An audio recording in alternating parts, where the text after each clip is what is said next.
4 years ago, we came out with the first AM 950 calendar. Now get ready for the 5th edition.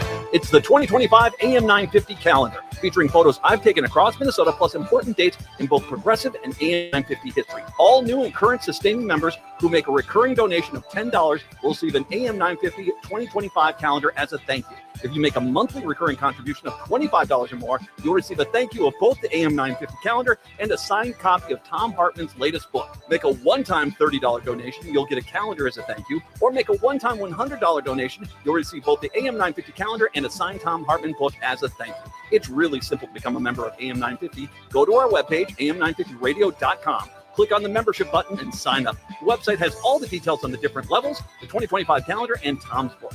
Thank you to everyone who, over the last 5 years, has continued to help support AM 950, one of the last true progressive radio stations in the country. Thanks for keeping AM 950, the progressive voice of Minnesota, on the air. Hey, it's Patrick. Your friends and family may be gone now, but the messes that were left behind on your carpets, rugs, upholstery, and more remain. That's why you need to call My Cleaning Heroes at Zero Res and get 2024 out of your house for good. That's why to start the new year, Zero Res is offering 24% off all cleaning services for the month of January. That's 24% off carpets, tiles, rugs, upholstery, any surface in your home, and don't forget about your air ducts. Call Zero Res right now at 952-ZERO-RES or visit ZeroResMinnesota.com and ask for the AM 950 special. But Zero Res isn't just good for cleaning up the post-holiday messes at home. They can make your business look great too. Zero Res was out at the station this fall, and we couldn't have been happier with their quality of work and their professionalism, and the station looks great. So don't wait. Book your home cleaning today. Call 952-ZERO-RES or go to ZeroResMinnesota.com and ask for the AM 950 special. Zero Res.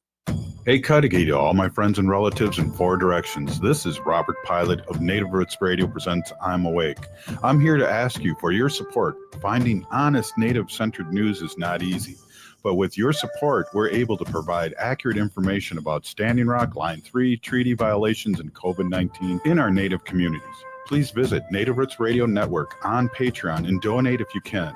That's Native Roots Radio Network on Patreon. Pinigigi, and thank you for your support.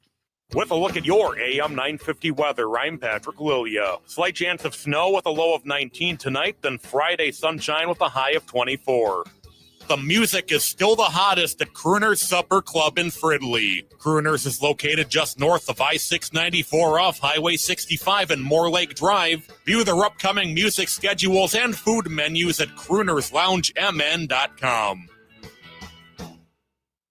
Portions of Native Roots Radio may be pre-recorded. It's a good day to be indigenous. Get up, stand up. They are going to become more brutal. Because all the hippies were trying to be Indians anyway. They're going to become more repressive because it's a matter of dollars and their illusionary concepts of power. Hey, Victor. We must live in balance with the earth. And also with recent happenings at Wounded Knee. I am awake. Welcome to Native Roots Radio presents I'm Awake, and I'm your host, Wakanja Hade. Hey, Cudahy to all my friends and relatives in 4 directions. You are listening to Native Roots Radio presents I'm Awake, and I'm your host, Robert Pilot. Hey, we discuss local, national, Native news and events. And as you know, Chujunk, Native issues are human issues, and human issues are Native issues. Yes, you are right, Dick. This portion of the show is supported by the Minnesota Indian Women's Sexual Assault Coalition. Hey, before we get going here and have our guest, Robert Lilligren, on, why don't we take a quick weekly update from the governor of the great state of Wisconsin, Governor Tony Evers. Let's take a listen. Hey there, Native Roots Radio. Governor Tony Evers here with my weekly update. Over the past few years, I proposed legislation to expand badger care, legalize marijuana, restore Roe v. Wade, and defend reproductive freedom, enact common sense gun safety reform, expand paid family leave, create a nonpartisan redistricting process, and among so many other proposals that we know a majority of Wisconsinites support, because I believe the will of the people should be the law of the land. Unfortunately, even though these common sense policies have broad public support from Wisconsinites, Republican lawmakers have repeatedly obstructed our efforts and ignored the will of the people. Unlike over 20 other states, in Wisconsin, only the legislature can approve and place ballot questions on the ballot, leaving Wisconsinites little recourse when the legislature fails to enact policies that have broad public support. Republican lawmakers shouldn't be able to ignore the will of the people and then prevent the people from having a voice when the legislators fail to listen. That has to change. So this week I announced I am including a provision in my budget to require the legislature to allow Wisconsinites to pass binding referenda and enact statutory and constitutional changes through a majority vote at the ballot box. I believe you should have a say and a voice in our state laws and the questions that appear on your ballot. If Republican lawmakers are going to continue to try and legislate by constitutional amendment, then they should give Wisconsinites the same opportunity. It's that simple. And that's what we'll be asking Republicans to do in my next budget. Let's get to work and let's get it done, folks. Thank you. Back to you, Robert, and Native Roots Radio. Hey, a big peeny gigi for that update. Hey, I want to bring our friend Robert Lilligren on, President and CEO of Native American Community Development Institute here in the Twin Cities, Minneapolis. Great to see you, Robert. We had a couple of weeks off, and we're celebrating our 9th season now, and you have been a super duper big part of this, and we wanted to say a big peeny gigi and congratulations, and help us with this 9th year coming up. Oh, wow. Yeah, very great news. And yeah, congratulations to you, Buju Haley, Buju Robert. 9 seasons. That's huge. Time flies. Yeah, I was a young guy badgering you to try and get you on the show years ago. Well, it's a little bit of a stretch to call you a young guy, but you weren't the distinguished elder that you are now. Good one, Robert. Yes, easy there, Haley. We had a long break, and there's some congratulations to you and your husband. Yeah. You're celebrating, what was it, 10 years? 10 years of legal marriage. Well, congratulations. That's a huge deal, and that's just awesome. I don't know, we took a couple weeks off and it was good, and now I feel like we're back at it, and Canada's going to become part of the United States, and then we're gonna or Minnesota could become part of Canada, right? That's what the Premier of Ontario suggested, that they buy Alaska and Minnesota, right? Well, we got the accent, you hoser. Right. Remember those guys? Oh yeah. From Second City Television. Yep. And then Stephen Colbert made that point last night on his show, if you were watching. He said that the U.S. already had a Canada. It's Minnesota, right? Which is pretty darn true, because I think there's a Trivia Pursuit question. There's a bunch of cities they mention, and one's Montreal, which is the most northern big city, and it's the Twin Cities. Yeah, because we're on a sphere, as some people think we're on a flat plane, but we're on a sphere. Yep. So yeah, lots have happened during this break. Lots going on. The new year, new administration coming in, both in the president's administration, but also in the state of Minnesota, and it's kind of a bumpy landing into the new legislative session here. And I was just on a big meeting with a regional partnership that our organization, NACDI, Native American Community Development Institute, is part of. It's called the Good Relatives Collaborative.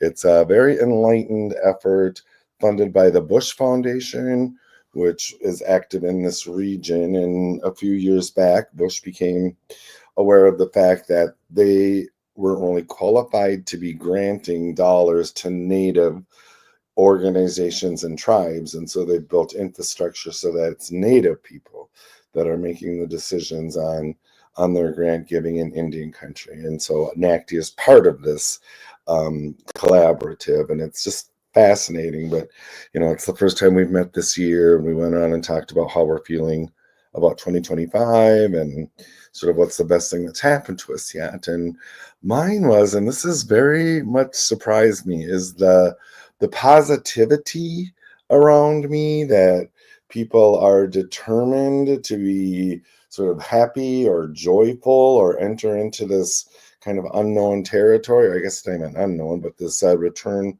of the Trump administration in a positive frame of mind. And it's, for me, it's just been really apparent. And I got to say, it's really empowering. Yeah, that's awesome. And I think after taking a few weeks off, for us, it's taking a deep breath and moving forward and getting those resist shirts out again. Our Native Roots Radio resist shirts. That is just it. I've been saying that a lot. That's going to be the theme of the next 4 years, right? Resistance. And we are very fortunate to be Native, and we're the resistance people, right? So this is not going to be unfamiliar to us or to a lot of our BIPOC allies, but it is going to be different for some people, right? So I think this is an opportunity to lift up Native strategies and life ways that support resistance and resilience, and that gives me some hope. I think Native people, and especially younger leadership, as we talk about all the time, and younger people can kind of step up and show a lot of us the way through these next few years. Absolutely. That's always a great point. And the theme too has been that we're really proud of this next generation coming up. And I know you and I have been talking about that for a long time, but it's apparent we've had a couple generations that have lost the language, lost our way in a big sense, and from boarding school and all these colonization acts, and the young ones are picking up the mantle, and we're here to support. I know you and Native American Community Development Institute is a big support of our young ones and our people that are wanting to run for office and all those things. Yeah, and thank you for that recognition. I know you are. A lot of us share that, and with the disruption of the cultural genocide, the actual genocide, the boarding schools, which are actually concentration camps, right, where Native kids were kidnapped and forced to assimilate. And it seems so bleak, right? That seemed like there was such a divide, and it really wasn't that long ago. And so it's so encouraging to see generations coming up that are restoring that disruption. Hey, we're still here, and we are the seventh generation, and we're with Robert Lilligren, and we're going to take a quick break. Robert Lilligren, Native American Community Development Institute, and our White Earth Ojibwe relative. We'll be right back.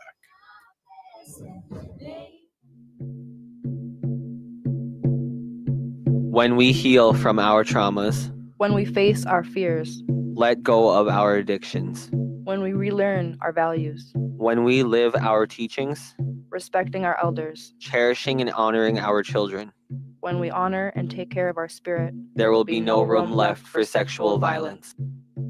Sponsored by the Minnesota Indian Women's Sexual Assault Coalition. Minnesota has the only original wolf population in the continental United States. And 80% of Minnesotans believe the wolf should be protected. Howling for Wolves is asking Minnesotans to respect our true wildlife manager, the wolf.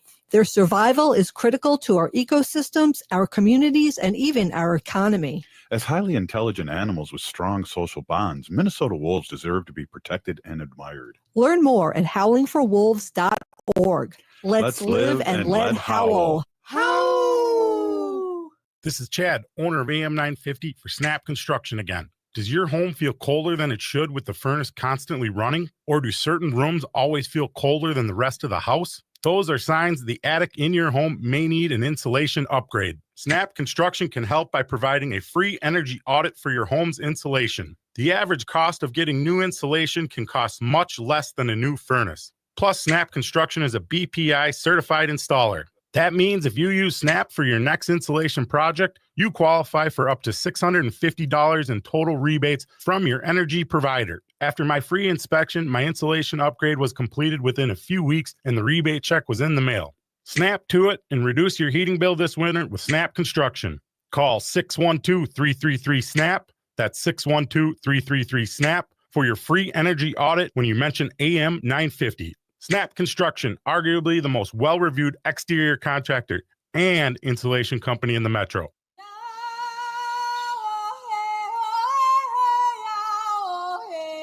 This in Coleman 1, U.S. Penitentiary, and I'm listening to Native Roots Radio. And we're back to Native Roots Radio presents I'm Awake, and this is Robert Pilot.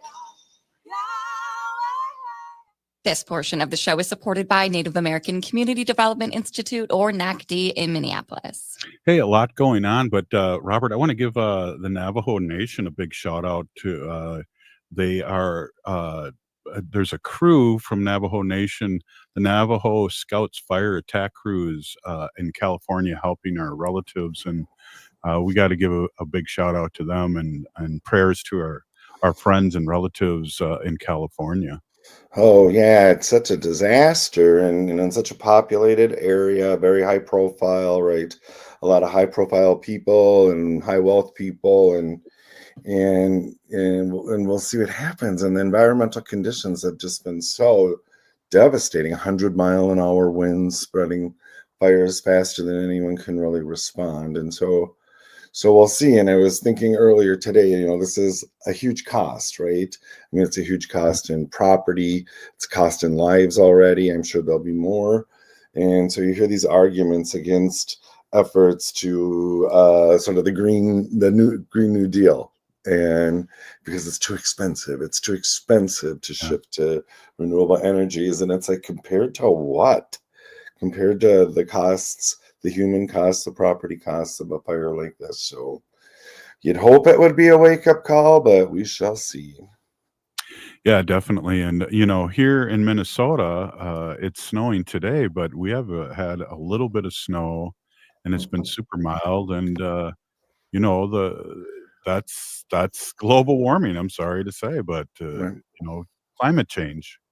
Right. And in Minnesota, where there's an economy based on this weather, right? There's skiing, sledding, all kinds of winter activities. And, major events are being canceled because of lack of snow. And so how do we retool our economies, our small business people, support small business people who may need to adapt to different weather?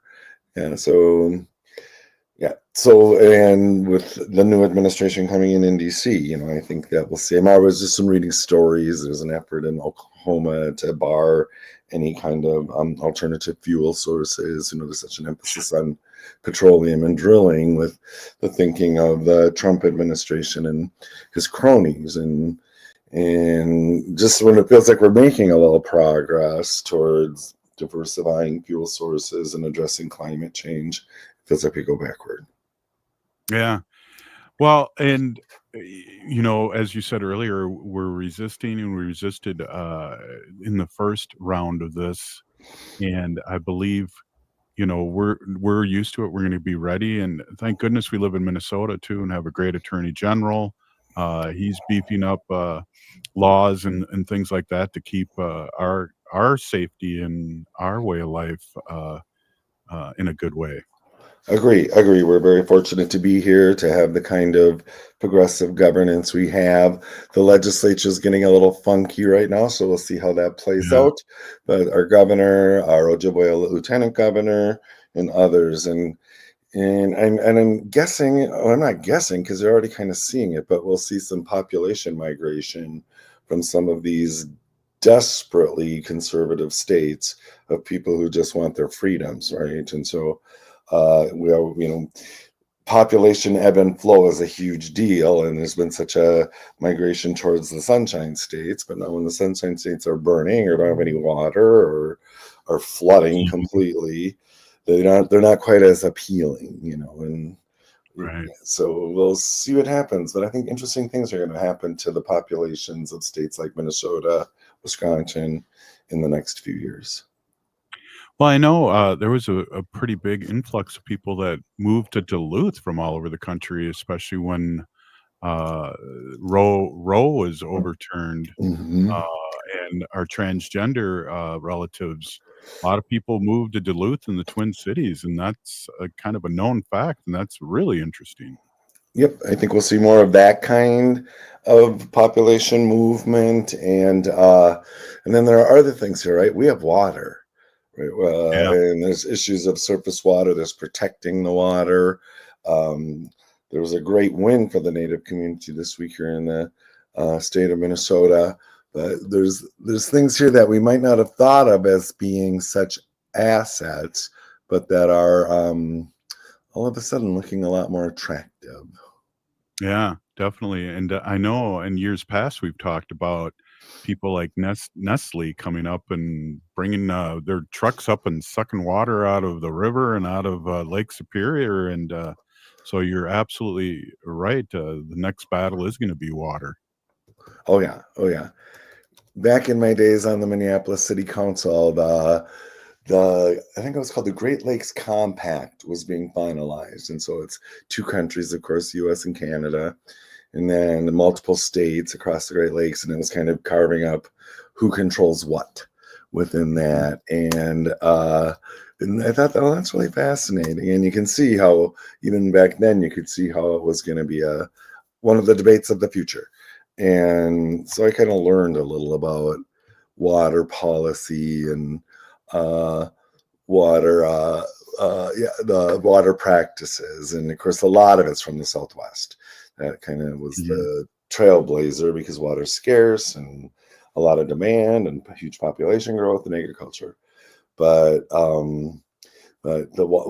Minnesota controls considerable water rights of Lake Superior, and there's already been talk about building water pipelines, right, to siphon water off of Lake Superior, Gitchimanadu, to the Southwest. It's like, sorry, it's ours. Right. Well, don't build your house in a desert. And I mean, Las Vegas, California. I mean, right. There's things that they're going to have to move, and instead of us piping up, that makes no sense. But yeah, that's scary. It's very scary, and flabbergasted by the population growth in the Southwest, right? And like the LA area, the area that's burning right now, it was incredibly fertile soil that had no water. And so the early developers there figured out how to siphon all the water in the Southwest to support agriculture in in the LA area. And then the population grew. And so then water had to be siphoned off to support population growth and green lawns and golf courses. And that just wasn't practical. And now we're seeing right now, today in real time, seeing how foolish some of those decisions were. Right. That has a lot to do with Colorado River too, right? Oh yeah, drying up. Yep, that's where that was the main source, and so the Colorado is drying up, and it's so many people have a part of that, right? And so many people control those water rights. Of course, it's the water is our relative, and nobody really owns it, and we haven't treated her very well, especially in the Southwest, and so now the water, the earth are making that clear. Yeah, definitely. Well, we have a lot of groups here. There's a lot of things happening, especially like I just want to change tune here just a second and talk a little bit about the group that helped out the encampment and brought them to Minnesota Indian Women's Resource Center to our relatives. That was devastating, but yet we have a Native American group step up and really help out, a couple of them, and it does take a community. And so I just want to give them a shout out. And I know huge. You're right in the middle of that over there in Minneapolis. Well, yeah, and so we've had a growing issue with our unsheltered relatives, our unhoused relatives, and encampments growing and it's been around for decades, right? But over the last 5 or 6 years, it's so much more high profile, in large part because of our relatives who occupied the Wall of Forgotten Natives, a large homeless encampment back in 2018 now. And there's been just this week 4 fires in these encampments here in Minneapolis. And so Minnesota Indian Women's Resource Center, amongst other Native orgs here, stepped up and responded, and that's what we do, right? We take care of our relatives, and we've been taking care of them. And towards the end of last year, we kind of got fed up with the lack of inaction and collaboration and systemic change with our public sector partners, our city government, county government, regional government, state government. And through our leadership organization here called Metropolitan Urban Indian Directors, or MUD, we communicated that outward to these public sector partners, the leadership, right? And said, we're not going to sit quietly anymore. We're going to hold you accountable. We need you to step in. We're the ones doing this effort. We don't have the resources. And so we need to engage you in a different kind of conversation. And so just this week, on Tuesday, the meeting that was held to follow up with this letter, which got a ton of response. This happened at the Minneapolis American Indian Center. There were, I'd say, close to 100 people present, elected officials, agency leads at all levels of government. And our request was you step in and you have a different conversation, and we can support you. In our region, a Native person is 37 times more likely to live unsheltered. So we can lead you, but we don't have the resources. And so we're putting a very deliberate strategy together to bring the jurisdictions and resource holders together to build a better system. And it was really an empowering meeting, exhausting, but empowering. Wow. And there you go. There you have it, Robert. Hey, next segment, love to talk about what's happening with Native American Community Development Institute and in the upcoming year. This is Native Roots Radio, and we're here with Robert Lilligren. We'll be right back.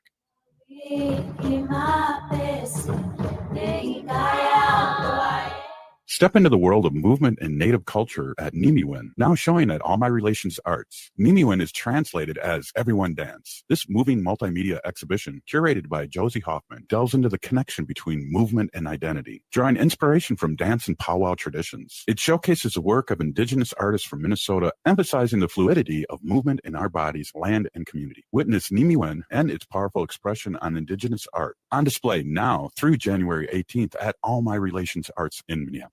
Support for Native Roots Radio comes from the Walker Arts Center. Visit during free Thursday nights. Every week from 5 to 9 p.m., there's something new to explore. Enjoy date-friendly events like artist talks, performances, and exhibition openings, or explore art making, open library hours, and exhibition tours. Settle into your weekend among community. Free every Thursday night and free every day for members and citizens of tribal nations. Learn more at walkerart.org. Again, that's walkerart.org. It's time to experience the amazing flavors of eatlocalminnesota.com. It's your key to unlocking the best local and independently owned restaurants in the Twin Cities. Nightingale off 26th and Lindale is where good times and great flavors unite. Chef Carrie keeps it fresh with seasonal dishes, or savor classics like the Nightingale Burger, steak tartare, and irresistible chocolate pot de crème. Explore tasty vegetarian, vegan, and gluten-free options, and enjoy craft cocktails, curated wines, and half-price wine bottles every Monday. Open daily 5 p.m. to 1 a.m. More at nightingalempls.com. Maverick's Real Roast Beef in Roseville sets the bar when it comes to roast beef sandwiches. But let's not forget their other mouth-watering offerings. From Philly steak to turkey bacon avocado, BLT, crispy chicken, fish, brisket, and pulled pork, the menu is a flavor-packed delight. Don't miss out on their delicious variety. Explore the full menu at mavericksbeef.com. Your taste buds will thank you. I love the Toyota Sienna Hybrid from Rudy Luther Toyota. Safe, roomy, comfortable, and insanely fuel efficient. One thing I haven't mentioned is how good the Sienna is at winter driving. We just had a snowstorm, and my Sienna handled the ice and snow no problem. From getting through the plow pile at the end of the driveway to safely navigating the snow-covered highways, the Sienna is designed to give you a comfortable, safe drive. When winter weather hits, I give myself extra time, but with Sienna's handling and heated seats, extra time is great. Test drive a Sienna today at Rudy Luther Toyota, 394 and 169 in Golden Valley. AM 950 KTNF, St. Louis Park, Minneapolis, St. Paul. You may not think of it, but winter is a great time to take care of those exterior home projects. This is Chad, owner of AM 950 for Snap Construction. Most people wait until the warmer months for their exterior home projects, but labor costs are actually lowest in the winter. And that's true for the contractor I trust, Snap Construction. Arguably the most well-reviewed exterior contractor and insulation contractor in the metro. Are you noticing ice dams on your house? Or is your furnace constantly running and you're still not comfortable? In addition to your exterior home projects, Winter is also a great time to get your insulation checked with a free energy audit from Snap Construction. The average cost to upgrade your insulation is oftentimes less than a new furnace. Plus, there are rebates available from your energy provider when you upgrade your insulation. As always, Snap Construction stands by their work with a lifetime craftsmanship warranty. So don't wait for prices to rise in the warmer months. Get a free estimate now by calling 612-333-SNAP, 612-333-SNAP, or go to snapconstruction.com. With a look at your AM 950 weather, I'm Patrick Lilia. Slight chance of snow with a low of 19 tonight, then Friday sunshine with a high of 24. The music is still the hottest at Crooner's Supper Club in Fridley. Crooner's is located just north of I-694 off Highway 65 and Moore Lake Drive. View their upcoming music schedules and food menus at croonersloungemn.com. Anine, I'm Lieutenant Governor Peggy Flanagan, and you are listening to Native Roots Radio. Welcome back to Native Roots Radio presents I'm Awake, and this is Robert Pilot. This portion of the show is supported by Native American Community Clinic on Franklin Avenue in Minneapolis, honoring health and tradition. Hey, we're here with our friend Robert Lilligren, President and CEO of Native American Community Development Institute here in the Twin Cities in Minneapolis. Great to have you on. A lot going on. Looking forward to what's happening with Native American Community Development Institute this year. What do we have cooking in the next year? And I know we have a lot of things happening in the gallery and just a lot of cool things. There is, and we appreciate your support and the promotion of the current show at All My Relations Arts Gallery. Everyone Dances, how it's translated, curated by Josie Hoffman. That's closing soon by the end of this month. And so it's a great exhibit. If you haven't seen it, I'd really encourage you there to attend. And there's been a lot of community programming around this show, so there isn't going to be a huge sort of send-off as we close it. But again, I encourage you to come and see it. And then at the end, towards the end of February, we'll be debuting a show by artist Rory Wakemup, who is a former All My Relations Arts Gallery director, and he is very much an activist artist, and especially around environmental issues. And this is a sort of Star Wars-based kind of work that has had a through line through his artist career for maybe the last decade or more. And that's going to be stunning, I'm sure. Yeah, so, definitely, Roy. Definitely. That's really exciting to hear. Right. And then there's just a lot of stuff going on. You know, we take a little breather right towards the end of the year, but our Four Sisters Urban Farm is expanding both in its physical footprint, but also in its influence and activities. And we are really establishing a medicine garden down at our Four Sisters Urban Farm this year. It's a partnership with our county here, Hennepin County, and they're supporting it very generously, and I appreciate that. They're letting sort of the Native voices lead, and so that's going to be big. We're starting our entrepreneurial training for our Four Sisters Farmers Market vendors and beyond, and it's not just limited to Native people, but if people want to go to the NACDI website or NACDI or Four Sisters Farmers Market Facebook page, we'll accept people until it's full, right? And so that's going on as we prepare. And then in Minneapolis, we have municipal elections this year. There's a stretch where we have elections every year for 7 years. And I think we're now on the 4th year of that. And so although it's at a very different scale than a national election, these local elections are important, right? And these are some of the decisions that impact our communities the most directly. And so putting strategies together and to engage Native folks and our allies in promoting our issues here at the municipal level. And as we know, local elections matter, right? Congratulations, Robert, as a Ramsey County resident, on having your first ever Native person serve on the Ramsey County Commission. Yeah, that is just awesome. Yeah, she was just sworn in, Commissioner Miller.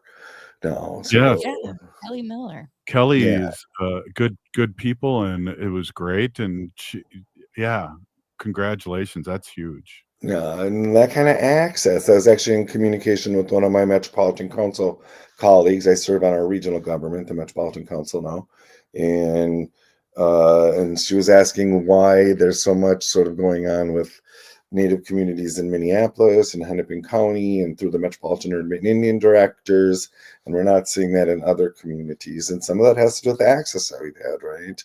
And we have very formally defined relationships between local government and the local Native community here.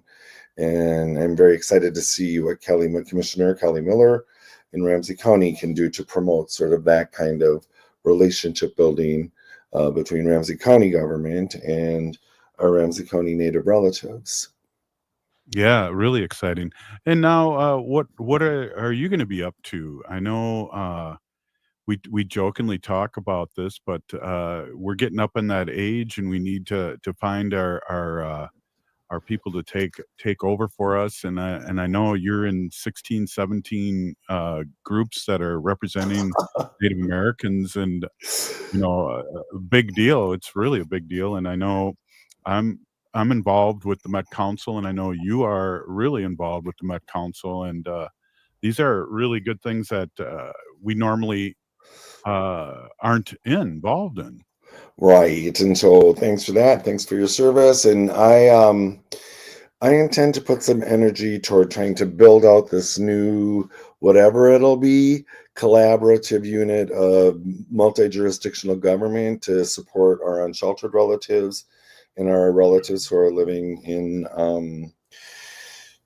opioid use. And like I said earlier, a Native person is 37 times more likely to be unsheltered in our region than a white person, and a Native person is 33 times more likely to die from an opioid overdose. And so when you see those disparate impacts, and to me, that's where you put your resources, right? You can make the most progress toward creating a more equitable region by putting your resources where need is greatest and engaging the voices of those most impacted. And so following this meeting that I was talking about today, we're already working to put that together. And it's been a little disappointing to see how little progress we've actually made since the Wall of Forgotten Natives in 2018.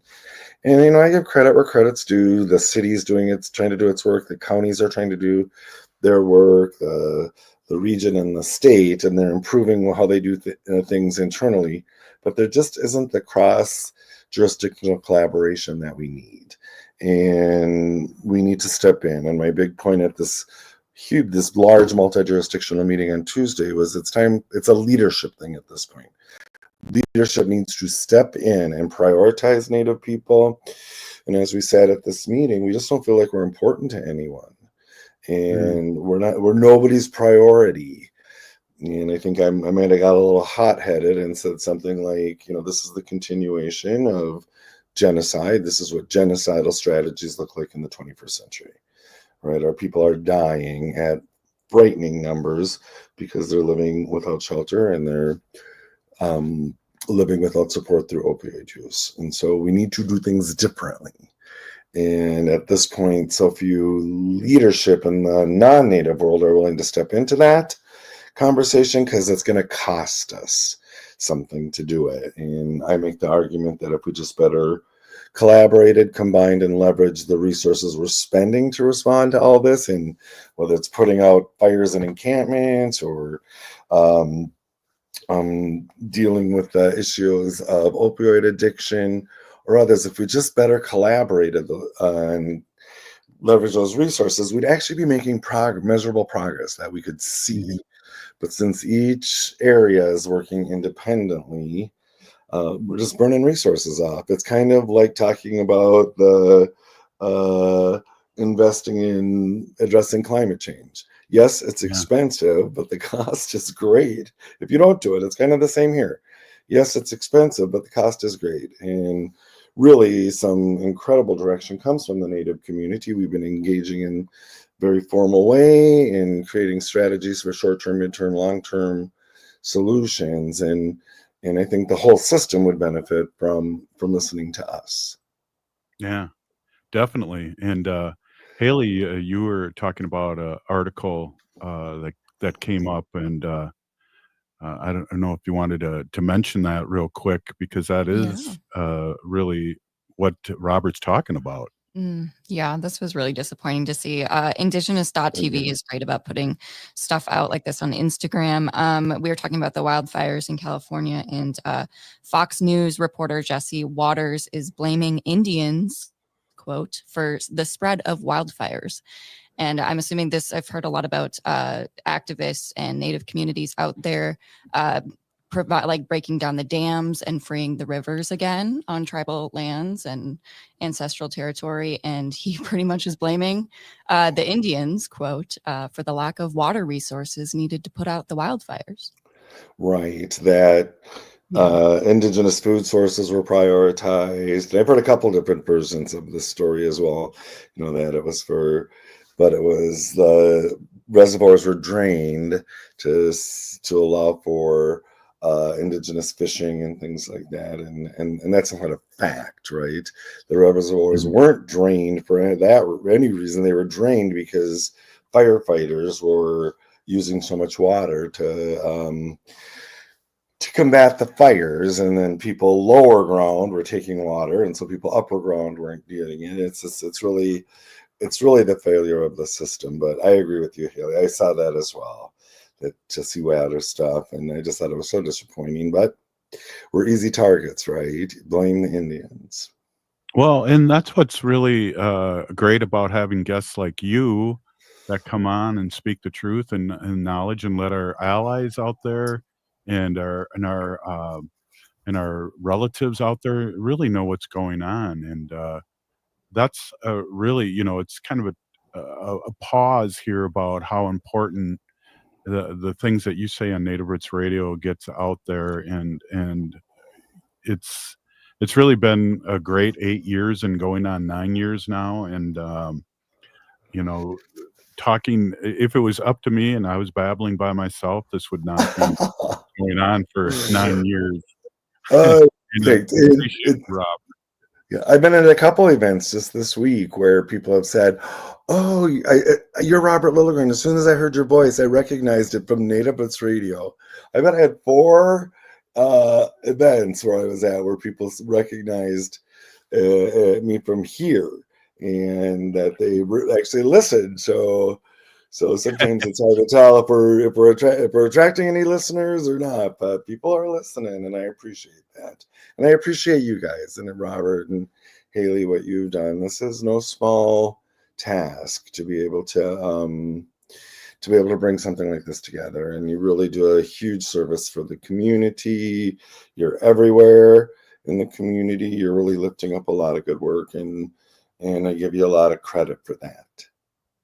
Well, I appreciate it, and ditto to you. And we'll keep doing this. And thank you so much, Robert, for coming on always. And really, it means a lot to us and to our listeners, because we hear too about people listening and how great the guests are. So good, big Peony Gigi. We'll see you next week. This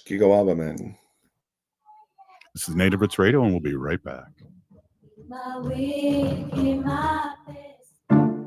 A home that needs new everything, plus the kitchen sink. Life math is complicated. Affinity Plus makes it easier. With great rates on a home equity line of credit, we make tackling home projects less stressful. Visit affinityplus.org/rates to learn more today. Affinity Plus Federal Credit Union. Insured by NCUA. Equal housing lender. J&S Bean Factory is a Native-owned, community-supported, cozy, artsy coffee shop which offers roasted on-site beans, live music, and baked goods. Relax in the beautiful outside patio. City Pages writes, voted top 10 coffee shops. Tucked into a quiet corner of St. Paul's Highland Park neighborhood, this coffee shop roasts beans on-site from the best coffee-growing countries in the world. Located at 1518 Randolph Avenue, St. Paul. The good stuff. Turn to Auto Technical with your vehicle donation. Even though Auto Technical is a small nonprofit, we have helped more families with transportation than any organization in Minnesota. Since '94, we have reconditioned donated vehicles so they have a higher tax benefit. Call Richard at 612-919-5526, 612-919-5526, or autotech.org. Hi, this is Frank Brown of Minuteman Press Uptown with a question for our local small businesses. Do you want more leads, more store traffic, more customers? Thousands of local businesses, just like yours, count on Minuteman Uptown to drive sales. We make your business stand out and show out. We print everything from signage, promotions, and direct marketing. We connect you to the community. Choose Minuteman Uptown because we share your values, and we are a proud union shop. Contact us today at mpuptown.com. Hi, I'm Jane Fonda, and you're listening to Native Roots Radio. And we're back to Native Roots Radio presents I'm Awake, and this is Robert Pilot. This portion of the show is supported by Howling for Wolves, protecting wolves for future generations.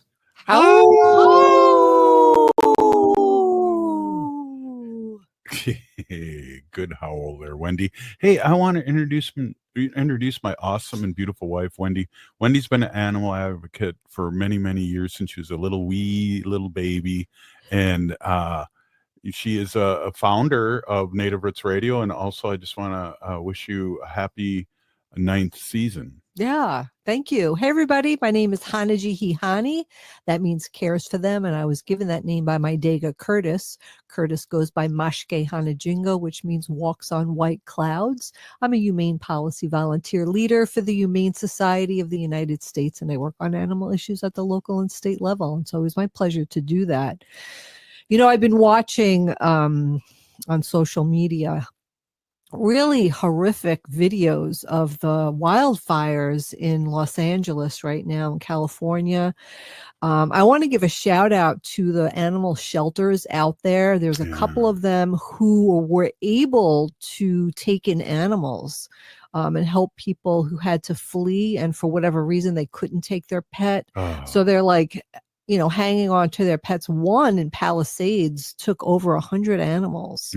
And so I just want to give them a shout out for that amazing, really work. I mean, that's something else. You know, I saw a video of a man outside of his home that was literally like burning down, and the firefighters were there. Some of the firefighters were on the roof. Some of them were in the house, just trying to, I don't know why they just don't let the house. I don't know. I mean, the house was just burning down, but the guy was crying because his cat was in the house. Oh, come on. Oh, man. The firefighter went in and got the cat.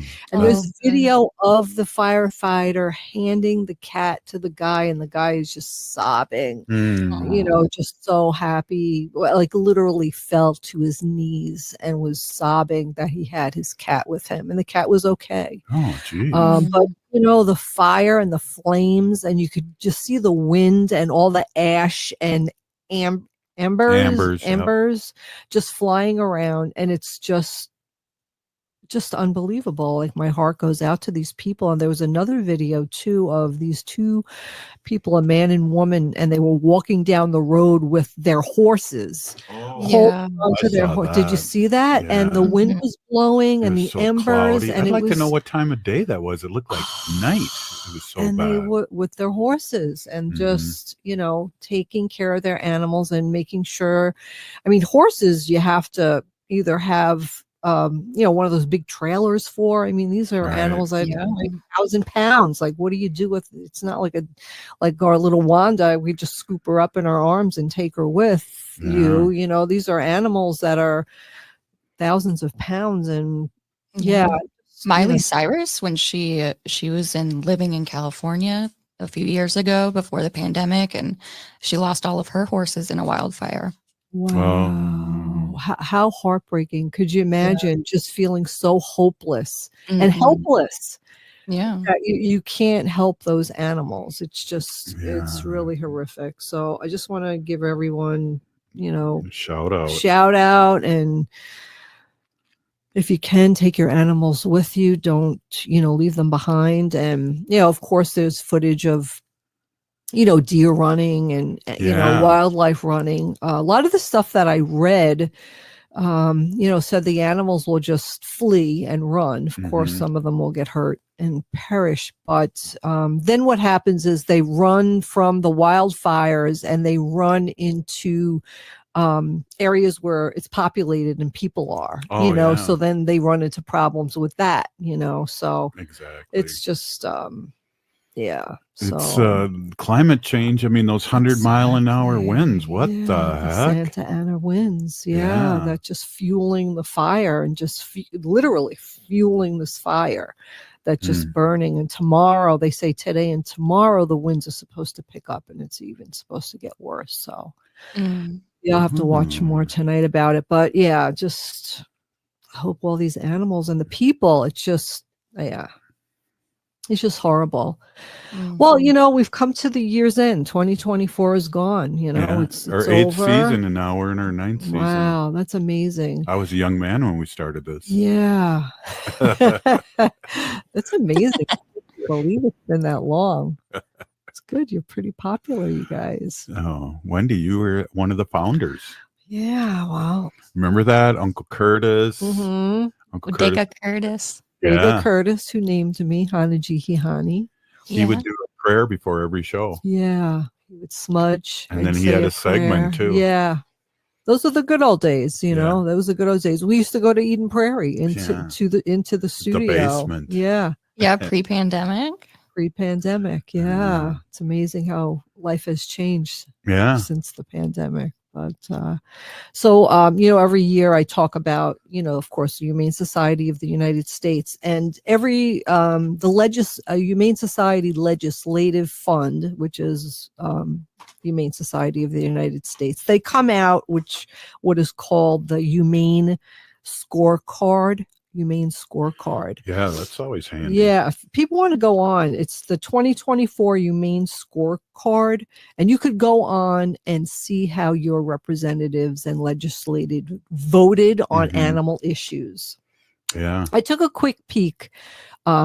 Betty McCollum is 100%. Like she is like a champion for all animal issues, and we really need her on our side. And a big native, proponent, which really is awesome to hear too. Yeah, she's awesome. And anytime we call her office or ask her to sign off on humane legislation, she always does, and she's really good.